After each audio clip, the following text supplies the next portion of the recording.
Okay, so thank you so much for sticking with us right here on the show. This is the AM Club on MX24. My name is Stace Kojo Dasibra. Time for us to get into our news review, but please permit me to do this birthday shouts before we get straight into it. So happy special birthday blessings to ASP Gladys Do Tekpete of 2nd D Female Prisons. May your dreams, hopes, and aspirations be accomplished in grand style. Keep shining in all phases of your life. Blessings overflow from above. Happy birthday to you from Chief PT. Chief PT. All right, so time for us to get into the news review. Mimi, who do we have inside the studio? Right, joining us for the conversation is Sefa Kisi, a youth activist, and Teresa K. Baidu, SRC President, Heritage Quiz. Teresa K. Baidu, SRC President, Heritage Christian University College. Yeah, and we're Teresa, good morning. Good morning, sir. How are you doing? Fine, thank you. Awesome. Just a bit of yes. Yes. Forgive me. That's fine. Forgive me about that. But let's get straight into the conversation. Let's get straight into the conversation. Sure. This story came out, I think, over the weekend, and a lot of people have been agitated. Others have been asking questions. Okay, so let me get into the story. So we're talking about delays in release of stipends for Ghanaian students on scholarship abroad in an embarrassment. And this is coming from Dr. Clement Apagi, the deputy ranking member on the Education Committee of Parliament, has criticized the government for delays in releasing funds for the payment of stipends to Ghanaian students on scholarship abroad. He labeled the situation an embarrassment and urged the government to promptly address the issue. But first, when the story came out, what was the reaction like? Because for me, I didn't know that they have to wait for the monies to be released. I thought it was put, like, for instance, there's an account that has the money sitting down until they are done, with schooling out there. What could this possibly mean for first the students and then the government at large? Well, looking at the situation right now, actually, when I heard it, it was kind of something that I was really happy about it. I think this template is something that they really needed to work on in the previous years. And we all have a feel of how people in the outside countries are going through a whole lot of dilemma when it comes to money that is supposed to be released to them and all that. I think the governments, they are not supposed to wait for the students to bring out their grievances before they will do the right thing. It's something that they really need to have a feel of it. They need to have their share. So definitely you have to do it. You don't wait for the students to come out because they are really frustrated now. They said the kind of hardship that they are experiencing right now there, to even get food to eat and all that is something that's making them go through emotional distress. So it's kind of disgusting. It's very embarrassing for the government that we are in right now to wait for our students that are outside the country learning to come out with a whole lot of issues just pertaining to something that needs to be given to them. Is their right that they need to enjoy. So it's kind of embarrassing. It's embarrassing. It's very, now, very do you have any, as the SRC president of your school, do you have any students under scholarship in your school, and what is the situation like? Well, actually, we have people that they are enjoying scholarship in Heritage Christian University College. We have this core values that's really spearheading whatever we are doing there. It's just an application that you just need to go through. So students just do it, and when it's time and you go through the application and you qualify, they will just give it to you. So it's not something that we, being a private university, we are having issues with. The students are not having struggles with that at all. So it looks like it's overseas that... Definitely. Now for you... Yes, Mr. Mr. Lukman Mahami Adams, who happens to be the president of Gimpa Law School. This is my question. Given a case study of what we have at hand, with the students having that governmental, scholarship, to you, is it a blessing or a curse? Oh, a very great question. First of all, I want to thank you for bringing this for the panel discussion because it needs this kind of media attention. Definitely. I need to first indicate that, honestly, I wasn't surprised because it's something that we are already used to, but I was shocked. It was very unfortunate and embarrassing. Very. When I saw this, it was tabled for discussion. Just do a quick search online. Morocco in particular, from 2013, it's happened. 2019, 2022, and we're in 2024. It's still happening. So back to your question, it's supposed to be a blessing, but unfortunately, it appears to be a curse. And that is very worrying. These are students who left Ghana because they were very deserving of all the scholarship. Intelligent, but what? Needy. And if I'm right, they fall under the scholarship secretariat. And if you look at their websites, they were established for what? To ensure educational welfare. This is because in the early 1960s, it was realized that there's a deficit in human capital when it comes to STEM. That's science, technology, engineering, and mathematics. Surprisingly, this government champions it. It's not as if they claim to champion it, they're actually doing it. Yet, look at what is happening in Morocco. Very unfortunate. A big blessing, trust me, because to earn a scholarship in Ghana, it means you are not just intelligent, but like intelligent and needy, meaning they can't afford. Now, just imagine a situation where you are in class, and from the media reportage, many of them are likely to be evicted from their various residences. They do not have food. Shockingly, a lady indicated that she can't even afford sanitary pads. Yeah. I mean, that's embarrassing. A big blessing, but it's a big case, honestly. Okay. Maybe because I'm not privy to this information, and maybe because I've not had the interest of getting a governmental scholarship to go, study somewhere, above that. But help me. Probably you have info. When it comes to the scholarship, what goes into it? Who's responsible for who? Is it always a partial one? Is it a full scholarship? What gets into it? Please, any of you could take this. So it actually depends. It depends on your the letter confirming your scholarship. It's either partial or full. Whether partial or full, you are entitled to what? Monthly stipends. Yes. Okay. Monthly stipends doesn't depend on the category of scholarship you get. For these students, we don't know whether they are on partial or full scholarship. All we know is that they are entitled to monthly stipends. And they've been deprived of this for at least 9 to 10 months. And shockingly, when it happens, and I must commend Nooks, because Nooks was the first to condemn this. And there's something lacking in that condemnation from Nooks. And there's also something lacking from that condemnation from the deputy ranking member. That's Honorable Clement Park. This is a deputy ranking member on what? An Educational Committee of Parliament. Is he, and to an extension, all members of Parliament are they trying to create the impression that when the scholarship secretariat, which falls under Ministry of Education, appeared before them for their budget to be approved, didn't they scrutinize to know that there's something lacking? As she indicated, they must not make complaints before it's done. And it's always the usual talk. Let's do this. Afterwards, we go back to the usual. So I think what is lacking is that this country, we always try to be reactionary instead of being proactive. We always wait for it to happen. Exactly. As I indicated, 2013, when you just make a quick online search, 2013 it happened. It happened. You have to even 2022 live as well. in churches. Others have to depend on friends from other countries. 2019 it happened. 2022, and we're in 2024. And unfortunately, no one has said a word, particularly the authorities. It's just the student bodies. Ghana Scholarship Secretariat is silent. Minister of Education is silent. And instead of the likes of MPs like Honorable Clement Park making a media call, you are in Parliament. You have every right. So one thing people don't know is the exercise oversight responsibility on the executive. So they have a power that can be taken away from them. You can just call the executive to order to come and answer for these anomalies. Why is it always the case that they're supposed to make complaints? They were actually on their knees pleading.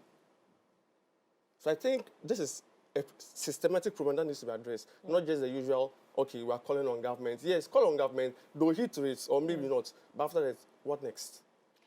The way that I believe the scholarship that is giving, especially those who go outside the country, works, in terms of their fees, not the stipends, the fees are done in such a way that they don't have access to the money, but, the school has it. To them. So it's sorted out for the entire time. If it's for a year, for the entire year it's paid. And why can't they do that to the stipends where there's an account, or the students have accounts, right? So they put in something. This is when we calculate, give or take, your 1 year over there in the school is sorted. Is let's say it's 50 Ghana cedis. So we've paid 50 Ghana cedis into your account. That is what you're going to use for the entire year. So you manage it. Right, instead of waiting for every so when year it's done, it's done. Why can't, and again, I would side with you that I'm sure there are people at the scholarship secretariat that are brilliant, that are intelligent people, that can bring up these suggestions that could, could pass. Yeah. Why? So I agree with you when you say that it's a system problem. It's a systematic problem because while we sitting down again, it happened in 2013. That didn't inform any form of urgency that we still are giving students, scholarship to go outside the country. So what are we going to do to make sure this does not recur? Now, for the students, is there anything that they could have done on their part to ensure that these things don't happen again? And even if the government doesn't come through, they're comfortable. From a position of a student, could they have done anything different so that they don't come begging again because they've seen that the system is not really proactive in making sure their well-being is taken care of? Could we have done anything different? There is one philosophy that I do believe in, that perseverance conquers everything. Yeah, exactly. And you don't wait for the government to always come and feed you. Let's look at the people that they are out there pouring out their grievances. You could see how mature they are. So definitely, since you know that the system, it has been happening consecutively, you should have take it upon yourself that why don't I find a job that's going to earn me some income? Are they eligible? Because some of these things also, what I understand is that when you get into these countries, you need work permits. So if you're going there as a student, you're not permitted. I don't know how it works in Morocco, but in other countries, you can't work because what you have over there is a steady permit. And so you don't have a work permit to do these things. And sometimes they're a bit restricted because of some of the behaviors of some Africans. When you go there, then they disappear. They don't go to their school. They get into the country and become, a total different problem, a totally different problem. So don't you think that is also what could be restricting them from working? The truth about whatever is happening right now is definitely the school that they are in would allow some students to be working whilst they are in the school.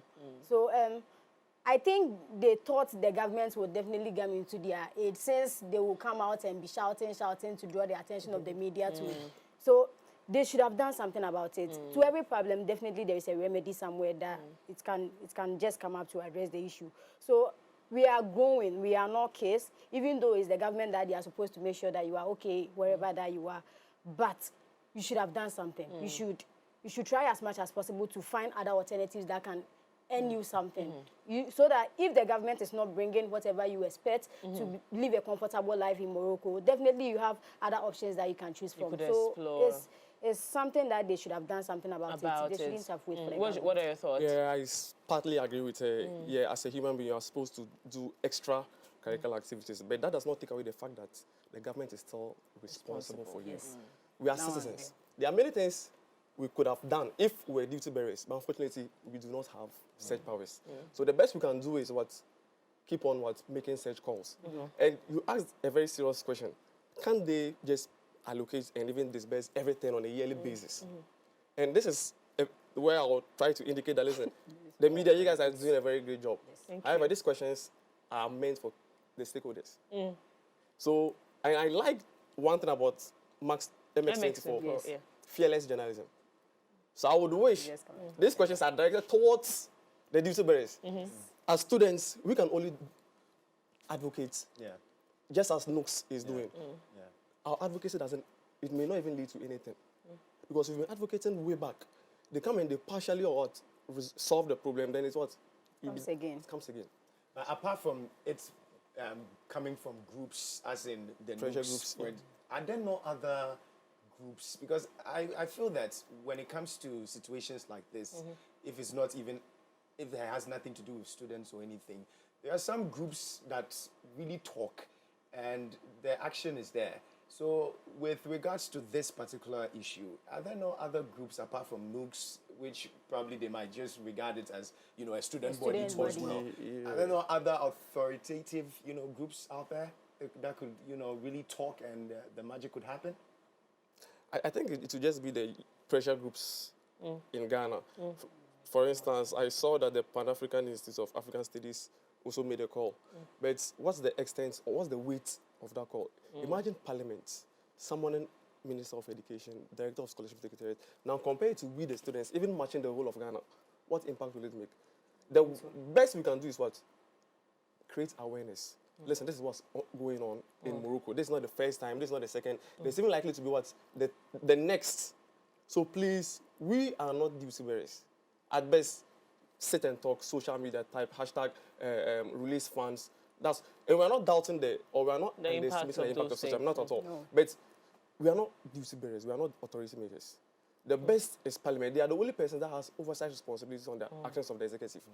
So that's why we are making a clarion call. And I was very happy the NOX president directed a call to the chief of staff to personally intervene, because these are those who can do it for us. So we are willing that today is Monday. We are just hoping that before the week ends, this situation should even change. I was very, very upset, and would all be upset when you cite your eyes on the video itself, because here's the case where these students, where they did the video, is right outside of the embassy of Ghana in Morocco. So my question here is, the embassy, what are they doing? Exactly. Is it that they are not paying attention to it? Whose call is it? Is it the Ministry of Foreign Affairs? What is happening? The chain of command is not working. So the structure is not there. Yeah, because if they could have easily, and again, which also means that based on what we have seen, it means that they have gone to the embassy to make petitions. They have, because 10 months, I'm sure in the 3rd month they had already started talking. Yeah, so that was the last resource, coming to the media. Exactly. Yeah, so one thing we can't take away is that we failed as a nation. We failed like education in Ghana. We failed student leaders. So imagine students watching this. They will never have aspirations or ambitions to study abroad. And if Not that even means students.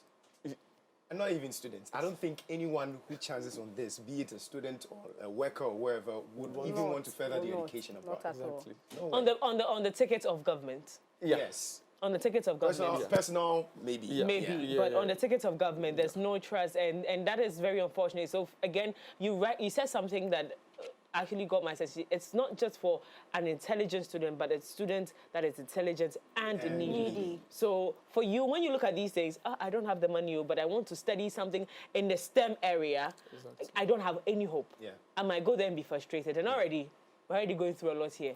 Some people would take the risk, but others would run away from these opportunities, and that's not good for us. Anyway. So I guess that is, and you rightly said, the message should go to the right authorities. Yes. You people, we have been talking about Ghanaians outside. We've talked about the scholarship conversation before on this show. Yes. And Who merits it? Who merits it. We've seen and educated our viewers on what it is that these opportunities mean. Again, it's a blessing, but now it's looking like a curse to a lot of people. Some people are receiving scholarship that, in my opinion, again, it's my opinion, they don't deserve it because they are not from needy homes. And these things are designed for people that are intelligent but needy. Because again, if you can't afford it, why then are you on scholarship? We've had all these conversations. And these people who, by the way, are not needy, who have gotten this scholarship, have not come out to complain. We haven't seen them on social media complaining. So this thing has to be looked at carefully. We're looking at what Parliament says about this particular conversation and what could possibly come out of this outcry. Exactly. Right, so let's move away from that and get into our next stories. Dare not proceed with SSNIT hotel sales. That conversation came out again. This is coming from organized labor warning. So Isaac Bampo Ado, the Executive Secretary of the Civil and Local Government Staff Association of Ghana and Chairman of the forum, has disclosed that organized labor has exerted pressure on the board of the Social Security and National Trust SSNIT to halt any plans to divest 60% shares in four hotels. In an interview with the media following a crucial meeting with the board of SSNIT chaired by veteran journalist Madam Elizabeth Ohene on Thursday, May 30, Bampo Ado emphasized that the leadership of organized labor has firmly urged the board to terminate the deal to transfer ownership rights to Rock City Hotel, which is owned by the Minister for Food and Agriculture, Brian Achampong. Mr. Bampo Ado underscored the significance of the labor's intervention in SSNIT's affairs, asserting that it is the contribution of workers that sustain SSNIT's operations. This is a country that a couple of months ago, they have debunked the statement that they were going to in 5 years, we might not get our SSNIT contributions, which means that they were facing small challenges, but they said it's not true. They have come out to say it's not true. Whoever cited that problem and has come out to speak is now looking like a liar. But selling a property that, again, when you look at it, SSNIT doesn't own any money. Exactly. These are contributions from us. Individuals. From individuals. Individuals. And so and this is supposed to be a form of, retainment of this money. Let the money be working. Let the money be doing something. And we are listen, speak on it. I'm gradually getting frustrated as a youth in Ghana. On this particular conversation, what are your takes on it? I like how people are up in arms against this. This is because, as indicated, SSNIT does not have 0 Ghana cedis. No. They are dependent on taxpayers' money. And they are to promote just one thing, ensure income security. You are healthy today, after 60 years, I don't think you still be how you are today. That's the main reason why SSNIT was created. So people are worried because, listen, this is our monies. You don't have a money. Now you are taking our monies and you've acquired a property, sort of investment, so that when we go on pension, you'll be able to cater for our income needs. Now the question is, can you be transparent with us? I'm not even going to talk about a bit of the conflict of interest. The thing is, can you please be transparent with Ghanaians? First, they came out saying that, oh, it was not true until we found out the documents were actually. Then they are meeting with the unions, that's the organized labor. One thing I admired was they indicated that, listen, we've not yet concluded on this sale. So at least, should I say we should have some relief? But we live in Ghana, you can just wake up and hear that. I think that How did that come on the table in the first place? Exactly. How did SSNIT's property become a conversation Exactly. of sale? Like, how did we get here? So they claimed they wanted strategic That's the country partnership. that we are living in right Strategic And partnership. 60% Yeah, in and now strategic partnerships? so they need to come and answer. And now we've realized that per the documents, which is yet to be challenged by the Honorable MP for North Town, Samuel Kujetu, he indicated that that's LAPAM. It's LAPAM. It's actually financially fit. They are they don't need anything like reinvestment or what to inject capital. They are fit. So why is LAPAM Royal Beach, Labadi, part of this? So these are the questions. Aside Rock City? Yeah. Yes. No, the 6 hotels. Yeah. Labadi is very profitable. In fact, he even claimed that it is more profitable than Rock City. So why this is profitable? Like, I mean, you have a business. Why would you want to just give it off? Now, the other aspect has to do with the lawfulness of it, because this is not just a private person. This is what a minister of state. And if you look at our laws are very clear. The constitution is very specific. He is not only a member of parliament, he doubles as what? A minister of state. And if you look at, I think it's 78.3, it's emphatic. It indicates that, listen, as a minister or an MP, for you to hold an office for profit, either public or private, they are not saying you shouldn't. They are not prohibiting you. So there's a limitation in there, meaning it's qualified. How do you go about it? The Speaker of Parliament must permit you. Now, it's obvious he didn't have permission of the Speaker of Parliament. And the Speaker of Parliament can't even do that arbitrarily. He's supposed to do that based on the recommendation of a committee. And there's 2 grounds. One, it must be argued that, listen, it won't prejudice your work as an MP or a Minister of State. There will be no issue of a conflict of interest. Now, you look at another 284, which is very clear that, listen, public officials do not put yourself in situations where your personal interest is likely to conflict that of. So it's like government dealing with government. And we are citizens, and it's not as if government has something. It belongs to we, the citizens of Ghana. So I'd like to laud the likes of Honorable Aferi Marcus, who called for transparency. And this is someone who is even part of that government. He said, listen, SSNIT, come out and tell us. Tell us what's we just going want on. to, And transparency is something that you used to know, like, without transparency, we are nothing as a country. Yes. I saw another allegational story that of Labadi Beach, if I understand to be correct, is also being looked at because it looks like Honorable Freddie Blaise Santu as well has hands in that the front, the front side, and I'm like, how are we getting here? It makes it look like we're very frustrated about the whole issue. I mean, why would we be talking about this in the first place? It doesn't make sense to me. Does it make sense to you? It doesn't make sense. And I was even shocked to also know that revenues that are supposed to be allocated to individuals will be depleted by 2036. Yeah, Have you But heard that? they have said that it's not possible. Yeah, they came out denying looking at that, looking at how they even generate the monies, how the monies are even put in those coffexes, there's no way it's going to happen in 2020. Like, it's not possible. So we should just be quiet we are about hoping it. because we They are have told us aware. that it's not possible. So me, when I attend, also it's a by the time I'm there, I need to see my money. Your age? But if you Ghana with this, today they say When the issue comes out, they will definitely come and say that, oh, it's not true. But by the time that we realize, it has already been endorsed and then it's working. This is the country that we are living in right now. So we can't just be They've given us the basis on, again, I'm trying to play the devil's advocate and be on the side of SSNIT, that they've given us instances or the indications that whatever those reports were, it's not true. It's not even possible because of how the monies are generated and how they're even saved and what they're, like the hotel, the SSNIT hotel. Like, you know, they do all these things to even generate more. So by the time your time is due, listen, they said you and I should not worry. So let's not worry first until we get there. Because you're not going back on this, you see, it's not only the organized labor that are saying, that are calling for we have the TUC. Exactly. You get it. Now the TUC also is saying that no, it's cancel the deal. All right. Now, SSNIT is also saying that, okay, well, we've not put it out there that, okay, yes, we've not concluded on it. So then, if we've not concluded on it, we are still receiving proposals. If Did you're they still put the receiving hotel on the market? Because I don't understand where this interest of these individuals or these companies are coming from. Did they put the hotel on the market that we are trying to sell shares? Back to transparency. Yes, because if that happened, then again, it's not right. Exactly. They have no right to do that. Who is initiating these conversations that the SSNIT hotel should be put on the market for people to, you know, buy shares? Exactly. Why? There's also been the call of the removal of the Director General. Maybe. Let's look at it this way, gentlemen. It started way back. It started way back before the Now let's look at this. Maybe, just maybe, okay, the sale of a percentage of this particular of the hotel could generate some sort of income that will make revenue over there safer.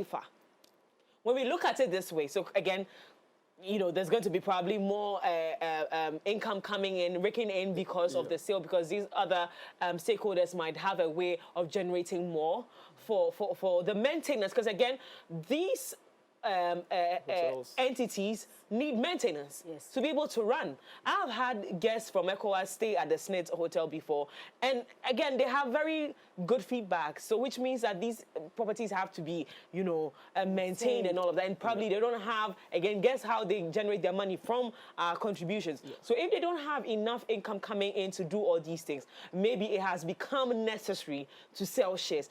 So again, back to transparency, don't they have to tell us all of these details so that I don't have to come and see them and be trying to defend them? Exactly. They won't. But in an instance like that, what do you think? Now, the difficult thing is to be a spokesperson for SSNIT. They're It's difficult. not going to talk for them. Isn't it? Yeah, it's difficult. So It is. I will even play the devil's advocate as you did. As I did. Yeah, I will What even. if?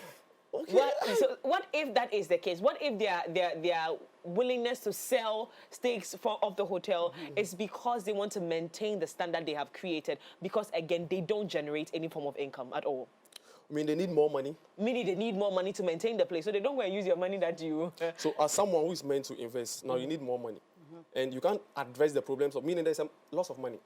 If you need more money, meaning you are losing money. Yeah. So There's a depreciation somewhere. Exactly. You own management of the various hotels. At least just perform a performance audit. Let us know. As you indicated, people tell you that, listen, they have great experience when they go to La Palm, La Badi. So at least just tell us why these hotels are suffering. Yes. Then we'll address the problem. Not just sit and say, okay, like, I can't do it again, I'm giving it off. Yeah. No, tell us why these hotels are suffering. It's the why that we're asking for. Exactly. Yeah. So I'm hoping we'll get an answer. I pray so. Because SSNIT, again, so far so good. They have shown us that they are great communicators or damage control. Not at this time. Yeah. Not at this time. They know how to do a lot of damage. But I would agree with all of you because, I mean, probably if we were done with the show, we should just walk into La Palm or probably just walk into La Badi and go and explore and have a good time and see whether we are still going to have a good time or try and see whether we'll get some potholes there and see that, okay, this hotel is really struggling in probably management or something of that sort. Exactly. For the past years, Now, being to La Badi or La Palm, I've not seen anything. Now, for someone who has worked in the hospitality business before, you will see a hotel looking well, looking like people are coming in, but are actually struggling. Because maintenance of hotel is an expensive thing. Let me start from the top. The utility. Sometimes you're making your entire income is going into utilities. You've not talked about maintenance that the tourism authority requires every year. Yeah. There's a certain standard that you have to maintain, else they will take your license from you. So whether or not you have made money in the year, tourism authority does not care. They want you to maintain a certain standard so that people who come there get the same experience or more every time. So your income is going into maintenance. See, these things alone make you get you into that bankruptcy earlier than anything. So if you don't get, so there are seasons as well. Sure. The festive season look like a good time. Yes. When you get that 3 times in a year. So if you don't make the most out of it, better part of the year you are struggling as a hotel. Yes, so from this experience, I want to say that it might look good when you go there today. With people sitting, it's not coffee but it's not coffee base, coffee events, but it can maintenance. And we have not talked about salaries, though. We've talked about utilities, we have not talked about salaries. So that's why I brought out the conversation. What if the SSNIT hotel is suffering? So it needs to send out the shares so that people can invest in it. So that, and some of these entities, I mean, Work City, for instance, I've seen their advertising strategies and their structures, and it looks like they have good sense of marketing. So maybe they might have a way of, because what could possibly be the case is that if they are overbooked, they will send the rest to SSNIT. You see, they'll send the rest to some of these hotels, and they will make more income because they are partners or because they say in business. So exploring all these opportunities, does it still give you a sense of protection, or you still want to hear from SSNIT? We still want to hear from them because whatever we are thinking for them might be true. But if you don't come out to explain to us what is actually going there, then how are we going to know about that? So they should just come out and tell us. They should come out and speak on it. Yeah. And as you said, looks are deceptive. We cannot just sit there and think for them. They should come Let's out. hear from them. Yes, we're all calling for transparency, so please kindly come out. So, let us SSNIT, know. please, we are making a call. Kindly be transparent with us. Tell us what is going on. Yes. Because I've started here to, you both should pay me, man. I've done pure PR, clean PR for you. You can't even pay me. Like Okay, away from that, let's get into this conversation, and I'm very, very, very, very, very sad. One, because, of course, we are in an election year, and we're looking forward to, go vote. And it has to do with the voter registration exercise. EC commences card replacement and transfers. So then that means we've shifted from the first-time registration. I think that was has ended. Yeah. Okay, so now it's about the proxy. Like Mimi, she's changing from... I'm moving from cantonment to Adenta. Adenta. Okay. Yeah. I think I'll try and move from Igbawe to... Because you can't, I don't want to be frustrated on election day. I can really just move from Kwabena. You have 10 all the way cities to pay. Igbawe. You pay 10 cities before you do that. So, why is it the 10 cities that you put on? That is No, I'm just saying don't that. really I'm just saying looking at me, that is my problem. That's your problem. Is it a problem to you? To me, no. 50-50. Why is it 50? it's You a have 10 problem. cities, you can just... It's not about the money that I'm supposed to go and do, but it's about the fact that we are citizens of the country. We are those that we are going to vote on 7th of December to elect our leader to lead us. Why don't you just do it for us for free? Yeah, why? Why not? They can, okay, we have been paying tax indirectly. Now, if you should think about the kind of VAT that they are taking from things that we purchase each and every day, you go mad, Chairman. So I just want the government to do it in a sense that they should just use the VAT or the tax that they have been deducting from whatever we have been purchasing to do it for us for free. Because as a university student that I'm there, thinking about what I'm going to eat. And all that, and you are telling me that 10 cities that could have gotten me a sachet bag of water, I should go and use it to do what do we call it, my voters IDs to be able to vote for you on 7th December. Chairman. It's not everybody who is going to do that. Now, let me tell you the other side as well. The people that are going to be going to the centers to go and do these things, some of them realistically have to move from one place to the other, which means that transportation is involved. I live in Oyarifa. Before I was in Cantonment, now I've moved to Oyarifa. I have to drive all the way, even if it's from the office. I'm traveling to Cantonment, or I'm still traveling to Adenta to get that transfer done. Whatever the situation is, there's going to be cash involved. Yeah. Sure. and then I'm going to pay again for something that I'm not entirely responsible for, because again, it's not my will that I'll leave cantonment. Missy can ask our cantonment. Me to me, correct cantonment. And I'm missing me call. Me call maybe I'm missing me here. See, Yarifa is fast. It's far. So on election day, I don't want to be traveling all the way to cantonment, another transportation issue. Look at where we are as a country. Now, these are the grievances of people. That's why they're complaining. It's not the 10 cities. It's what gets into, because by the time I've gone in and back, I've had over 50 cities. Yes. Let's say I'm picking Churchill. Let's assume I'm picking Churchill. From Oyarifa to even a Denta car to do that transfer. I don't know how the process is, whether I have to go there first or come here first. But whatever the situation, I'm traveling, okay, and I have to pay transportation. And we all know what we are. They said we shouldn't complain too much, but I'm a young girl. Sometimes I'm a youth of this country. Is there not a way the government could, what are the resources of this particular money, this subsidies that they're taking from us? No, what is it going to do? That's number one. Why are they taking it? Yes. Maybe if the explaining of the why comes, maybe we might get. Do you have an answer to that? No. Do you understand? Do you understand where I'm coming from? But I'm going to play devil's advocate. Play the devil's advocate. For You and the the devil EC. this morning. So yeah. EC should also, as you are going to be on the payroll for SSNIT, I'll also be on the payroll for They should EC. tell us why. Okay. No, I'm going to play devil's advocate. I agree with the payments. Yeah. Okay. But we need to know that it's going to be at no cost for those who are displaced during the VRA. Yeah. Those that they are in Mepe right now, they are not going to pay anything. They are not going to pay anything. The situation, even if they tried, So even we if they tried. need to appreciate them for that. But one thing you need to notice, this 10 cities for one replacement. Is like, how did you lose your voter's ID? Voter's ID. Can I say you are not a responsible person? No, you can't. Why? Okay, Because you assume, don't know the situation in which... exactly. So this is a special service. They're just entitled to what? Register you for the purpose of voting, which they did. Now you want them like an extra, you know, saying at least pay 10 cedis. No matter how you disagree, maybe the amount. But the question is, why? What are they going to use that 10 cedis for? Maybe this is an extra exercise. They only budgeted for purposes of what? Registering those who just turned 18. Now they're like, okay, we didn't make allocate monies for this. Now this is going to be a special exercise. Let's imagine you close at 5 p.m. Then they tell you that, okay, Miriam and Kojo, today they're like 7. At least won't you ask for something? Extra pay. Exactly. So I just feel like you misplace your ID and they're giving you an opportunity. Let's replace it for you. Another opportunity is maybe you decided to relocate. Not easy. The easy, you decided to relocate. Yeah, you could have still been there. So at least, They'll come and be married to me. at least let's be glad that for the people of those who suffered from the VRA-induced floods, Yeah, they're not going to taken pay. care of. Yeah, but at least how about is the 10 cedi for all? I was looking at least 10 cedis for chairman, the males, 5 cedis for Female. exactly. Why?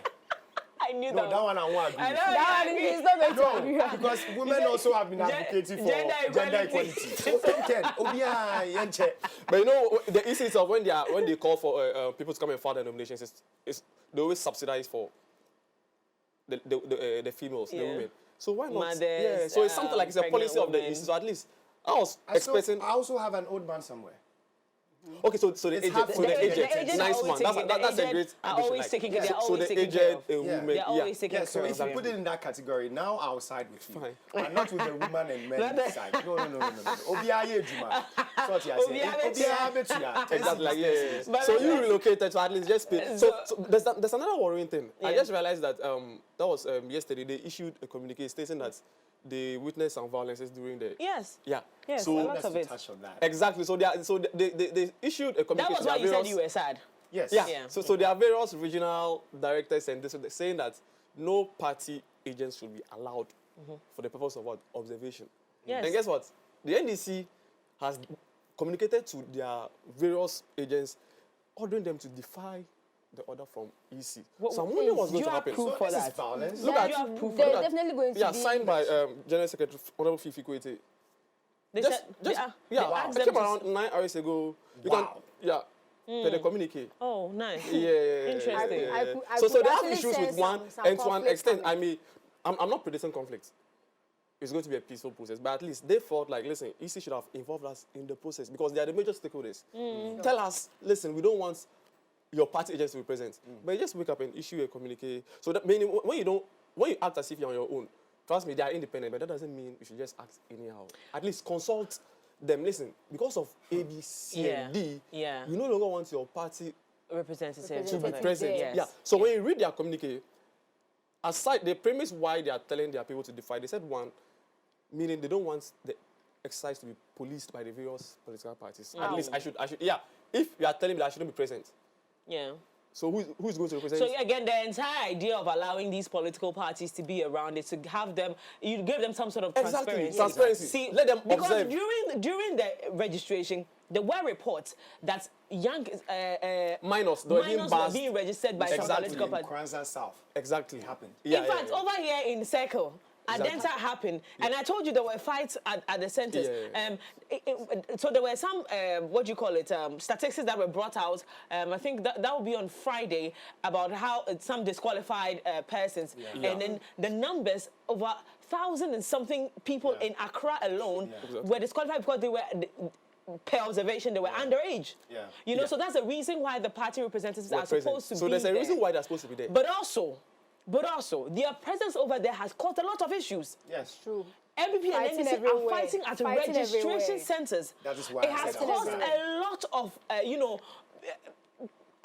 mishaps at the centers, which has also frustrated the process. So if the EC says that I'm not going to allow you because you misbehaved, it's a call in the right direction, but can't there be another way to give transparency? The only alternative that they gave us was the fact that even though they are not going to be present there, they will make sure that when they are done with the registration and all that, they will use the Ghana card that we have to be able to separate the minors from. But still, they said they are not going to agree to that. Because some of them lied about the age that they use for the Ghana card. So you can't use that. So it's not as if the NDC is just defying, but the premise is on the, listen, I think you should have consulted us, meaning we are not going to be present. This is something that directly affects me and my party. So it's not as if they are promoting violence. They just said, listen, defy the orders of the EC. Don't go and fight there. I think the issue here too as well is that you realize that those who are probably 17 years, all right, but probably will turn 18 in the next few months. That's the issue too as well. Because if I'm 17 and let's say in September I should be 18, then they just have to register. No, it's not how it works. They should know that. All these years, that's not how it has worked, and they shouldn't go for. If you're not 18, you're not 18. But that has been a major issue. And it's not you'll be 18 or. You'll be 18 before election. You're not 18 during registration. Before election. Do you understand? But that's the reason why they wanted to just count all those that they will be present there, that they should come down. It's 18 years and above. And you see, we have to be people that respect the rules and regulations, the law of the country. You are only permitted to vote in this country when you are 18. If you're not 18 years, unfortunately, you don't contribute to electing a president. Sit down. You have 4 years more to do that. What are you in a rush for? What are you in a rush for? Why are we making it difficult for even authorities to struggle with processes like this?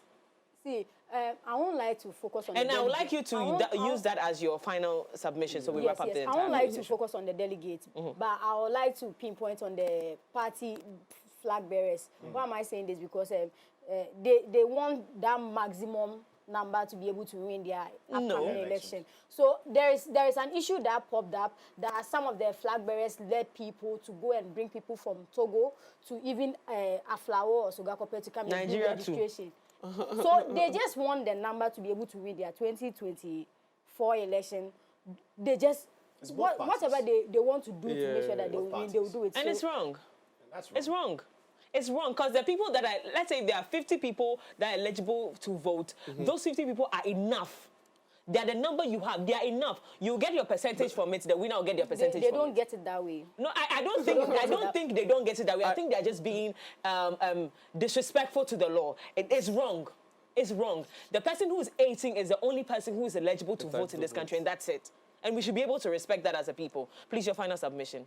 I think we're just hoping that the process will be peaceful.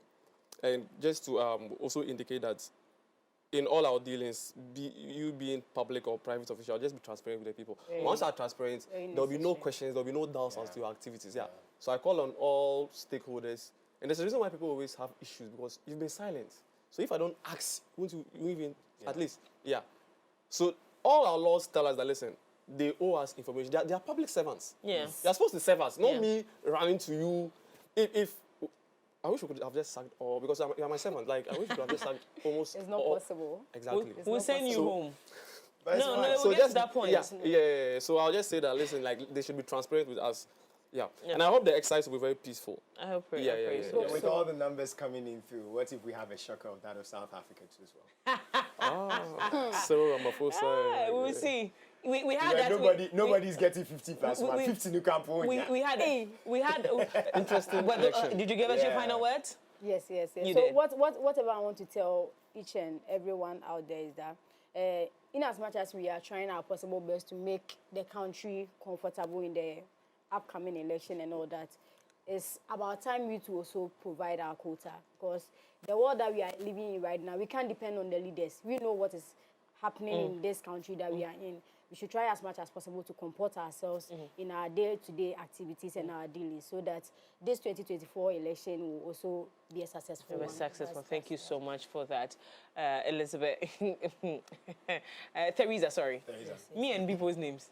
Where did Elizabeth come from? Teresa. Thank you so much, Teresa, for coming through with that. Listen, it's been an exciting conversation. Let us know what you think up on our social media platforms. Let us know Most what you think. definitely. Let us know what you think. We are live MX24 on GH. X right now, so let us know what you think about these submissions as well. But we're plugging. Yes, most Monday. definitely. Time for us to switch it up from Lifestyle Daily, get into the plug. And we have some interesting conversations coming up right here on the show. Please don't go anywhere. Please do stick with us.